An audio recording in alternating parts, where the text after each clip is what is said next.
ईमानदार लकड़हारा। सालों पहले एक गांव में एक लकड़हारा रहता था।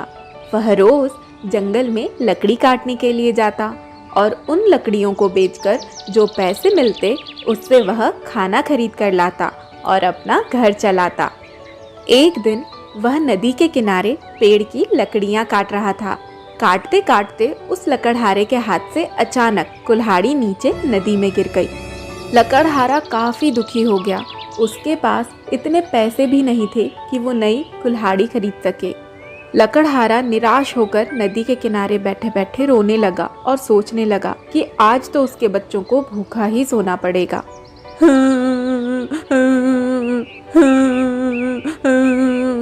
उसके रोने की आवाज़ सुनकर नदी से एक परी प्रकट हुई। परी ने लकड़हारे से पूछा, क्या बात है, तुम क्यों रो रहे हो? क्या तुमने इस नदी में कुछ खो दिया है? लकड़हारे ने कहा, हाँ, मेरी कुल्हाड़ी इस नदी में गिर गई। अब मैं ना तो लकड़ी काट पाऊंगा और ना ही खाना खरीद पाऊंगा, और मेरे पास इतने पैसे भी नहीं कि मैं नई कुल्हाड़ी खरीद सकूं। परी ने कहा, रो नहीं, मैं तुम्हारी कुल्हाड़ी लेकर आती हूँ। परी पानी में गई और सोने की कुल्हाड़ी लेकर वापस आई और कहा, ये लो तुम्हारी कुल्हाड़ी। लकड़हारे ने ईमानदारी से कहा, नहीं, यह मेरी कुल्हाड़ी नहीं है। मैंने अपनी कुल्हाड़ी खो दी। परी ने कहा, अरे अरे, रो नहीं, इस बार मैं तुम्हारी कुल्हाड़ी लेकर आती हूँ। परी एक बार फिर से नदी में गई और इस बार चांदी की कुल्हाड़ी लेकर वापस आई और कहा, ये लो, मिल गई तुम्हारी कुल्हाड़ी।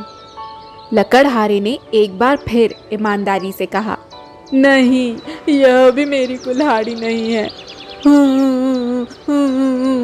परी ने कहा, मैं एक बार फिर कोशिश करती हूँ और तुम्हारी कुल्हाड़ी लेकर आती हूँ। परी एक बार फिर पानी में गई और इस बार लोहे की कुल्हाड़ी लेकर वापस आई।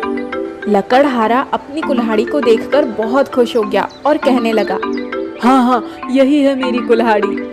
लकड़हारे की ईमानदारी को देखकर परी बहुत खुश हुई। परी ने लकड़हारे से कहा, मैं जानती हूँ तुम बहुत गरीब हो, फिर भी तुमने सोने की और चांदी की कुल्हाड़ी को देखकर लालच नहीं किया और झूठ नहीं कहा। तुम्हारी जगह कोई और होता तो झट से सोने की कुल्हाड़ी रख लेता, लेकिन तुमने ऐसा बिल्कुल नहीं किया। तुम्हारी ईमानदारी से मैं बहुत प्रसन्न हूँ, इसलिए मैं तुम्हें उपहार में सोने की और चांदी की दोनों कुल्हाड़ियाँ दे रही हूँ। ये मेरी तरफ से तुम्हारे लिए ईमानदारी का एक उपहार है, इसे रख लो। और इस तरह लकड़हारे को सोने की, चांदी की और लोहे की तीनों कुल्हाड़ियाँ मिल गईं और लकड़हारा खुशी खुशी अपने घर लौट गया। तो इस कहानी से हमें यह सीख मिलती है कि हमें हमेशा ईमानदार रहना चाहिए। ईमानदारी सर्वोत्तम नीति है, क्योंकि ईमानदार व्यक्ति का हमेशा सम्मान होता है।